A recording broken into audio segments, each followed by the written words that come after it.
Hey, what's going on? Ryan here with Intersection Records, and unfortunately we're talking about another passing of a rock star, John Barbata, most famously from Jefferson, Starship, but did some stints in some very famous bands, played on some very famous recordings.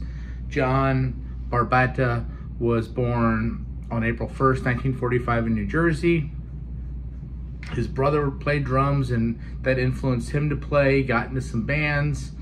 Ultimately joined the Turtles. He played on Happy Together in 1967 and many of those early Turtles albums. Then introduced to Crosby, Stills, Nash & Young. He played on the protest song Ohio.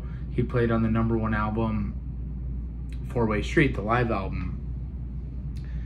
David Crosby, during a hiatus with Crosby, Stills, Nash & Young, introduced John to the Jefferson Airplane Camp, and he played on their final album, Long John Silver, and their live 1973 album, 30 Seconds Over Winterland. And, at that point, Jack Cassidy and Jorma Kaukonen leave the band, enter Craig Chiquito, Pete Sears, and he becomes a founding member of Jefferson Starship, who go on to some commercial success. 1974, Dragonfly, and then my favorite album that they ever did was 1975's Red Octopus, that has Miracles on it, which I believe was a #1 hit.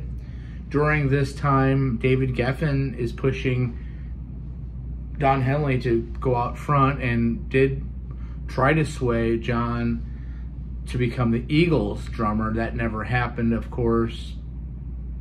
John would stay along with the Starship through 1978, and unfortunately was involved in a very serious car accident in 1978 that left him with a broken neck and arm, prompting him to retire from bands altogether.